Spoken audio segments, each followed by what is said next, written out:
Hello, my name is Young Pak, and I'm a senior director in product planning at Samsung Semiconductor. I specialize in understanding large-scale storage systems.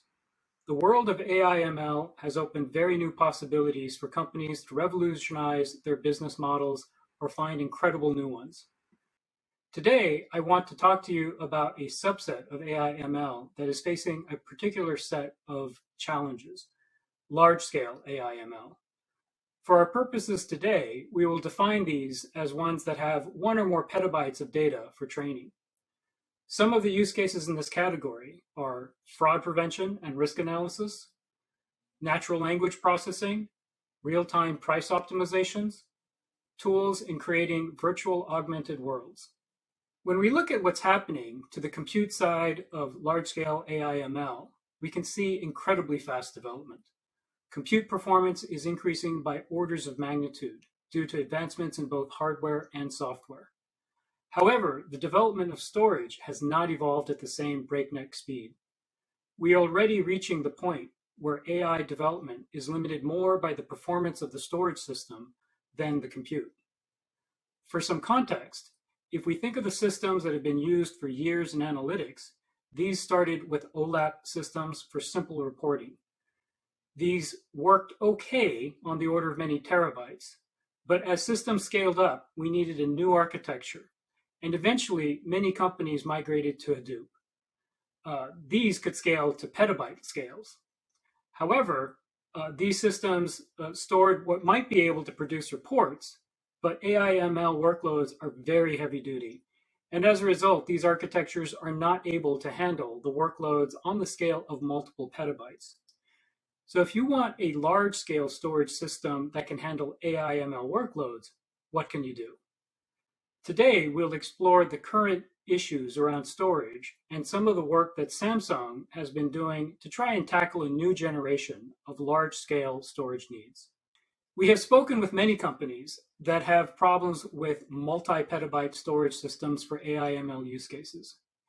These systems can start at 1 petabyte and quickly grow to hundreds of petabytes and beyond. There has been some advancement in the use of storage, and people are happy with the performance at less than 1 petabyte, but what happens at over 1?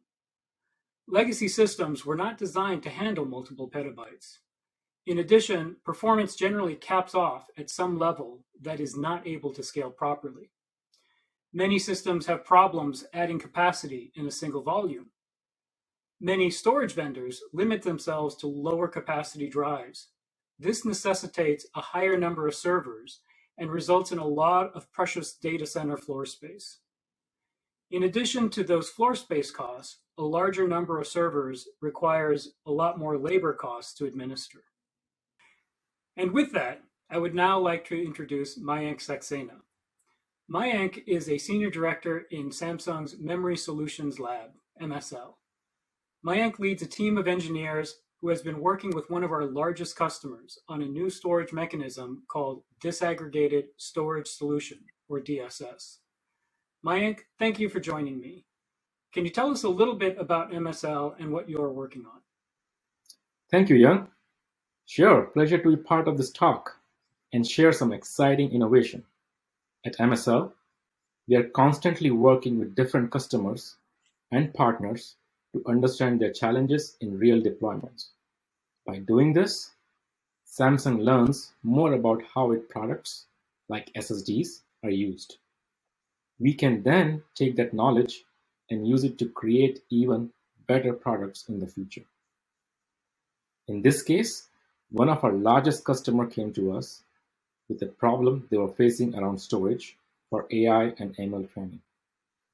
We discussed their needs and tried to find a solution with today's technologies, but found many issues with existing technologies in use. Can you describe what you found? Absolutely. I should start by saying that many of the problematic things we found are not a problem at a smaller scale. If your storage needs are less than 1 petabyte, then you're probably fine with legacy systems. Problems arise only when you must handle petabytes of data. Years ago, the default solution would have been based on standard NFS. NFS has the challenge that both data and metadata are handled together in a monolithic system. There are also other challenges with POSIX-compliant file systems. Eventually, PNFS, that is parallel NFS, was developed to help alleviate these problems. While it did help with the data, the architecture for metadata was still monolithic. This leads to difficulties in scalability. Many product people now agree that object storage can scale to many petabytes, even exabytes. So we see large-scale data use case moving to object storage. But we also found that many of these systems were not intended for use with AI and ML. As a result, their architectures were not designed to handle the high-performance needs we are seeing from our most significant customers. This brings me to a project that we have been working on with our customer, as you alluded, Young, DSS, Disaggregate Storage Solution, which addresses the need of performant object storage. DSS is designed to make the most of system-level design and Samsung's best SSDs to get the maximum performance while minimizing OpEx costs. So DSS is something that Samsung is working with a large-scale customer on right now. Is this for a production rollout or just a lab? That is correct. We are currently testing at rack scale now, and the performance of the system is scaling as expected. We hope to scale to many petabytes in the next few months' time with real-life AI and ML training applications. Our results so far have been very interesting and promising. So you mentioned some problems with POSIX-compliant file systems. These are incredibly commonplace right now. Can you go over what some of these issues are? In general, the problem with POSIX file systems is that the metadata doesn't scale well. In large-scale systems, where you may be trying to read from billions of files, the simple act of listing the files in a directory can be very slow. For example, in some HPC POSIX systems, we have seen that a simple ls command may take hours on a very large volume. What does Object do differently? Well, object systems will scale the metadata service better and give much better performance for listing. This can be very advantageous in AI and ML use cases, where many objects may be grouped together in something like a directory. We know that S3 is the most common object storage protocol today, but S3 is based on HTTP and thus on standard TCP. Doesn't this prevent the use of GPU direct storage? GPU direct storage has big performance advantages for AI ML, so won't this be limiting? Well, that is correct. The standard S3 protocol does not allow for use of RDMA. However, DSS will eventually use extended version of S3. This will initiate S3 commands via HTTP, but the transfer of data will go over RDMA and does allow for GPU direct storage. And working with other industry leaders in the space of GPU and RDMA, we hope to have this extension of the standard as a standardized approach. You have said that some of the issues you have seen only show themselves at scale. Can you elaborate on what you have seen? Indeed, we decided to try and experiment ourselves by comparing NFS and standard S3. What we did, deployed both at AWS on standard instances as listed on the slide on screen, placed 1 terabyte of data in the systems. We then applied a client test workload that simulates AI training. In this case, we ran 4 parallel AI training instances with varied number of workers per training. These workloads were made to simulate a training session for computer vision. So each object was essentially one image that was about 1 MB large.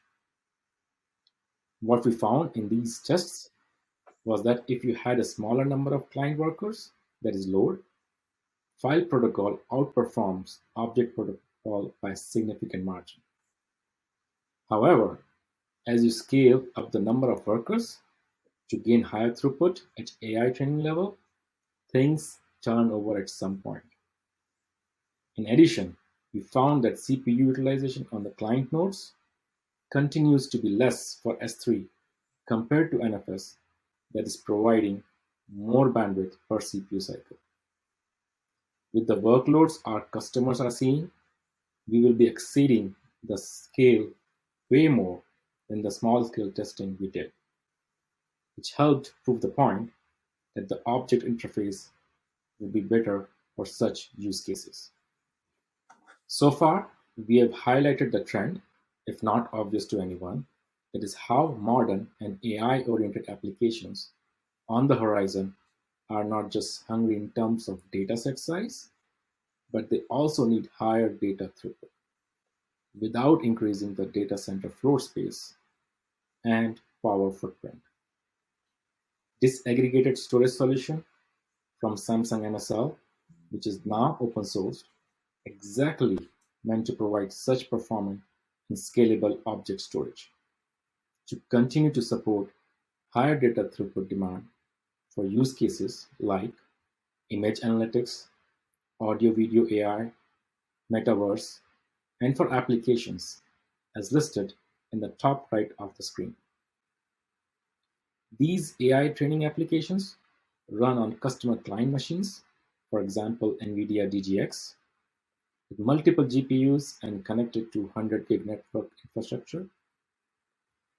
Given the disaggregated nature of this solution, each training application running on client node is served by multiple hosts running multiple object stores, as shown in top blue boxes. Multiple object stores is the key here, as this disaggregation allows the storage to scale independently to compute, easily supporting AI training's future storage needs. Each host node then talks to multiple target nodes using NVMe Fabric, and each target node has multiple NVMe drives talking using RDMA.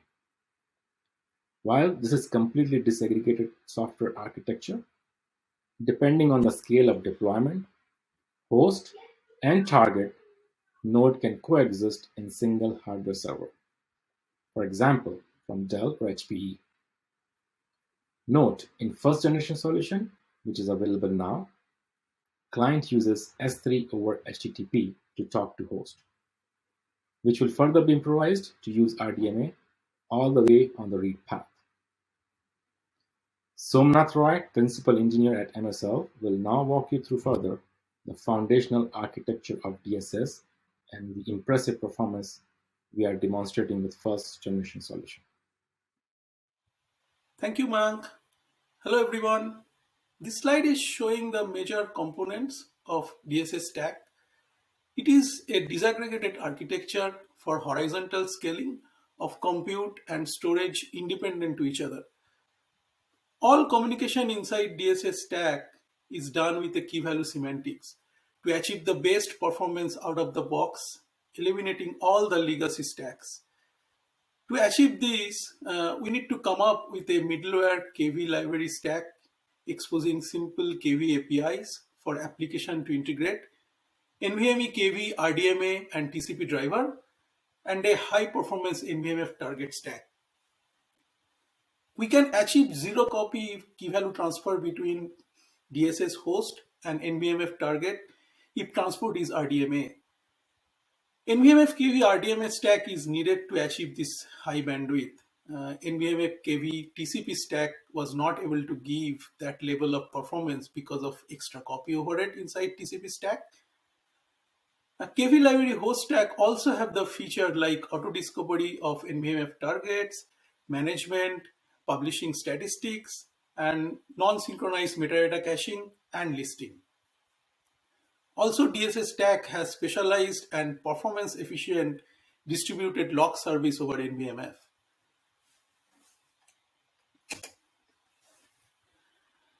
Minayo is very well known Amazon S3 compliant open source object store. We have ported Minayo on top of DSS stack, replacing its stock XFS backend. modified MinIO stack from shared nothing architecture to shared everything architecture, so that compute and storage can scale independently to give us the desired stack level scaling. Several other MinIO IO path optimization went in to achieve high read bandwidth performance. Some are already open source to MinIO repository, and rest is in process of open sourcing.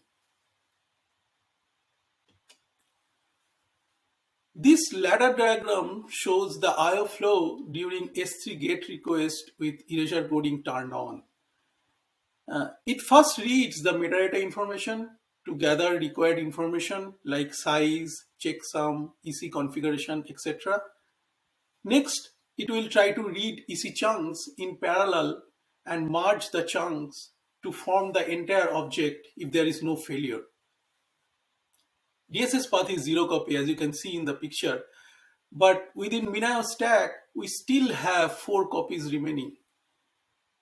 First one is after getting the value from the buffer from DSS, it will copy to its internal buffer. Second one, during the forming of the entire object by aggregating the EC chunks. Third one is to copy the entire object to the HTTP response buffer. And finally, in the where in the TCP layer. Removing these copies require major design changes within MinIO. But in our Gen 2 architecture that will be discussed briefly later, we will be able to eliminate these copies altogether. This slide talks about the deployment model we used during our performance runs on AMD EPYC based servers. We have configured each socket of AMD EPYC with 4 NUMA configuration, total 8 NUMAs in a system. As I am showing in the picture, the dotted blue lines are corresponding to 1 NUMA of a system. So here basically NUMA 0 till NUMA 7, you can see the total 8 NUMAs across 2 sockets. On NVMe target side, we have created 2 user space NVMe subsystem using Intel's Storage Performance Development Kit called SPDK, one on each socket by including available SSDs on that socket. The system has 4 dual-ported NICs. One port of each NIC is connected to backend RDMA network and the other port to the front-end TCP. So as you can see in the picture, for NUMA 1, you can see the VLAN 2, which is like corresponding to 202.100 network, is on the front end side, and 201.100, that is the other port of the same NIC that goes to the backend. As shown in the picture, NVMe subsystem is connected via 2 backend NIC ports of that socket. At the host side, DSS NVMe KB RDMA driver is creating queue pairs on each of the backend NIC ports. It is host side stack's responsibility to affinitize properly. Now, if we visualize the multiple servers within a DSS cluster deployed similarly, all subsystems belong to socket 0 of a server will be listening to the VLANs configured to the backend NIC ports belong to that socket, say 201.100 and 203.100 subnet. Likewise, for the other subnet, we listen to 205.100 and 207.100 subnet. We configured 4 MinIOs per servers, each running on one set of subsystem paths, say 201 subnet, of all the cluster nodes, and expose TCP endpoints on the other port of the same NIC listening to S3 request. This way, request is being served by the same backend network path, no cross NUMA or cross socket traffic. As you can see in the picture, to get the best performance out, we need to run MinIO in the interleaving mode between 2 neighboring NUMAs. This is because of extra memory bandwidth needed in MinIO side for all those extra copies I talked about in the last slide. So we needed to allow some inter-NUMA traffic within socket in order to eliminate cross-socket traffic in this in this deployment mode.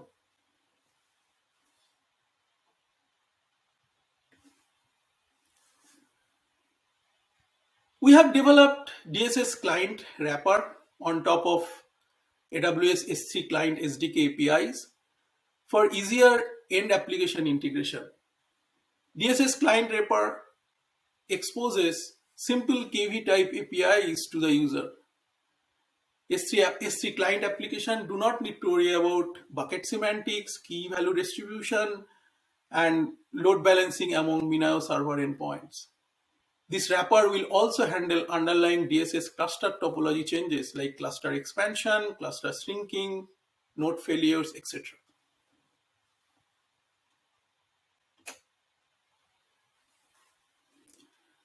Now, this slide is putting everything together, whatever we talked about so far at scale. Picture shows how applications like AI training framework can be ported to this deployment model to talk over S3. In this slide, we will cover DSS Gen 1 performance numbers. Our performance setup is the following. 10 node cluster we have with Dell PowerEdge 7525 Gen 4 servers. Each server having two dual socket AMD EPYC 7742 64-core CPU. Each server has 1 terabyte physical memory and 4 Mellanox dual ported 200 gig NIC. For storage side, we have 16 Samsung PM1733 4 terabyte Gen 4 NVMe SSD. Dataset is generated around 400 terabyte across all 10 nodes. Now, first chart is showing how DSS backend is scaling linearly for 1 MB get from 4 node to 10 node, and it's capping out around 420 gigabyte per second. Bottom one is showcasing end-to-end performance from S3 client level. Erasure coded 1 MB object size, get performance is capped out around 178 gigabyte per second, while non-erasure coded 1 MB and erasure coded 2 MB object size performance is scaling till around 270 gigabyte per second. Now, Gen 1 DSS is not able to saturate available system resources yet. Bottleneck is still within DSS stack. Effort is underway to understand these performance issues and further improve DSS stack performance.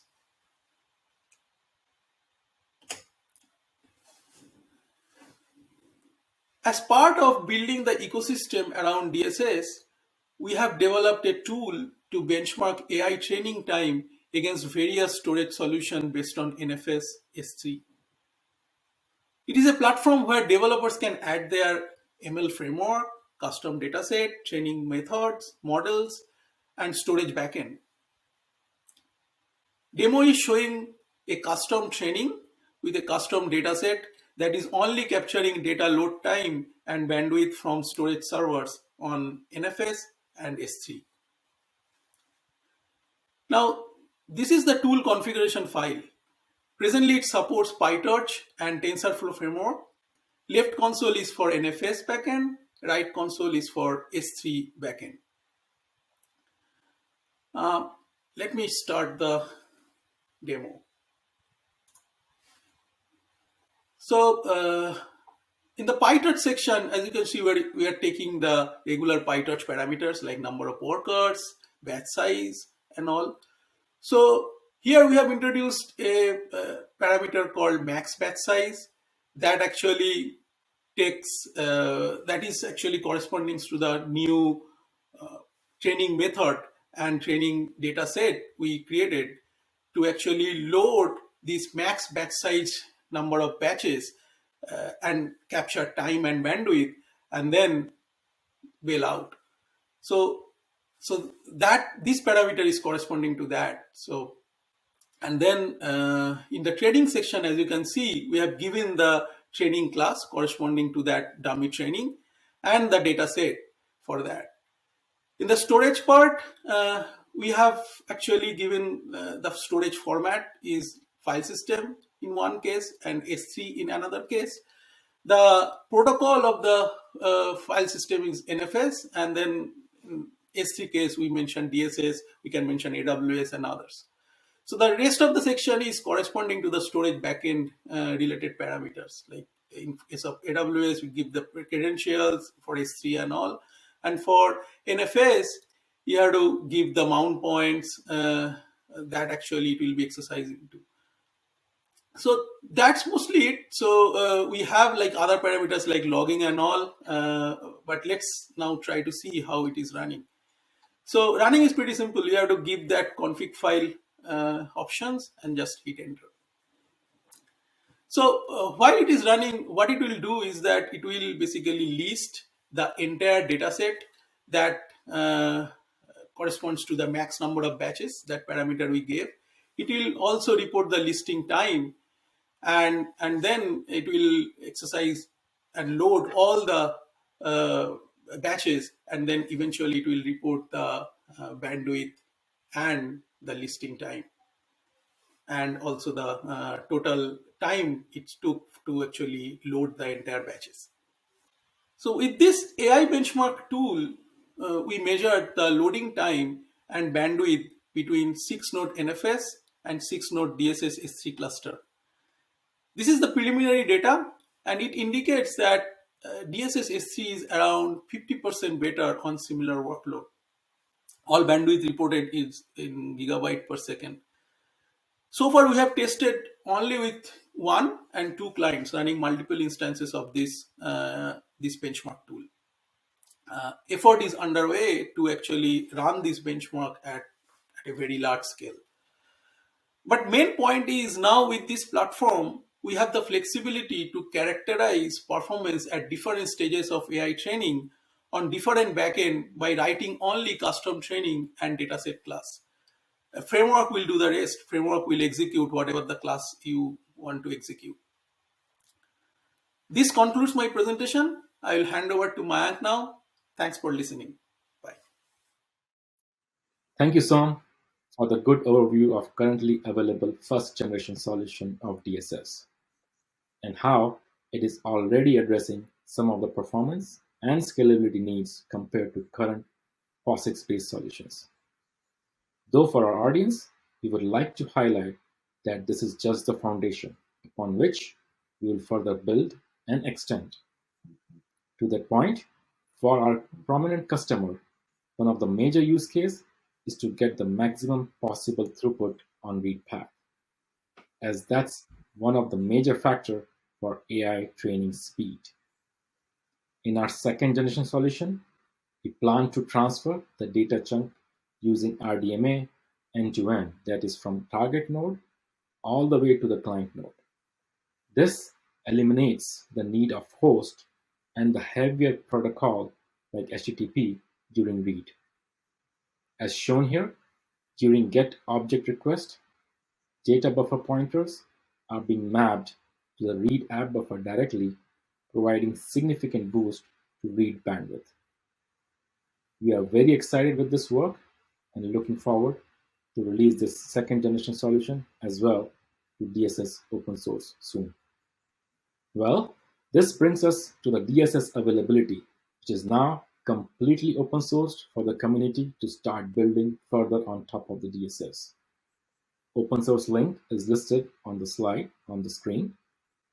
This master repository has a complete ecosystem, which includes DSS host and target, easily deployable AI benchmarking tool for users and customers to run their own AI training and models. It also includes client wrapper modules supporting PyTorch and TensorFlow.